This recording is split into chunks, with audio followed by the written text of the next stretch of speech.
Hello students, how are you all? Hope you all are doing well. So till now we have discussed about the first chapter of biology, that is chapter 5, fundamental unit of life. This class we are going to discuss something about the revision part and we'll see what all things we have discussed till now. And today I am going to show you one clip about the instrument that we have talked earlier. So without any further delay, let's get started. So students, in the earlier videos we have talked about the introduction of the cell, that how the cell was discovered, who was the scientist, that is Robert, who was the scientist in year 1665 who discovered the cell in the cork cambium, and he named it as a cell. Then we have seen about the instrument that is used for observing the cell, because it is a very tiny structure, so it requires an instrument or a tool that is known as microscope. I have shown you the diagram in board. Now today I am going to show you one clip in which you will understand it in more better later in this video. After that we have seen, after the microscope, we have seen something about the history of cell, that who all scientists participated or they have contributed how much things for the discovery of cell. Somewhere there for the discovery of nucleus, somewhere there for the discovery of protoplasm inside the cell, somewhere there who gave the cell theory, then somewhere there who were responsible for the discovery of electron microscope. That all things we have already seen. After that, now we will see a clip which will show you a more detail about the microscope. So here is the clip.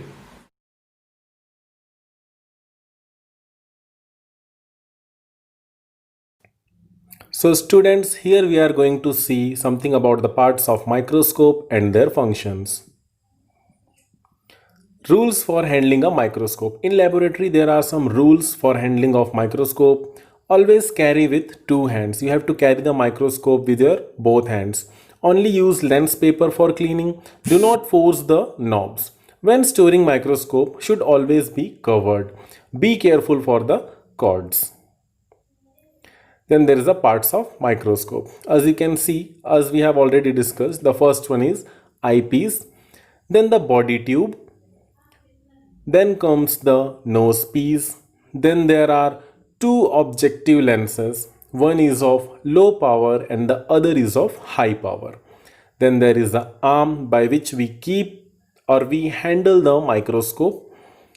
Then comes the stage. Then there are some two stage clips. Then there is a diaphragm by which we can adjust the stage. Then there is a coarse adjustment and fine adjustment knob. Then there is a light source. In our compound microscope we have mirror to reflect the lights, and at last there is a base. So here you can see there are all the parts of microscope. Hope you have understood the parts of microscope. Now we will see about the power of microscope. The power of microscope is commonly known as magnification. Here you can see we have to multiply both the power of the lenses. As we know, we have two lenses here, eyepiece and the objective lens. Eyepiece is also known as the ocular lens, and objective lens, as we know, it is of various powers.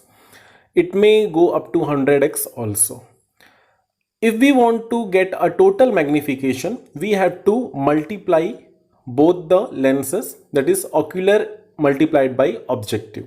For example, if we are having an ocular lens of 4x and objective lens of 10x, then the total magnification becomes 40x. It can happen same as we have an eyepiece of 10x and objective of 100x. The total magnification can go up to 1000x. So the specimen which is kept in the stage can be magnified 1000 times. Now there is how to use a microscope. There are some rules as I already told.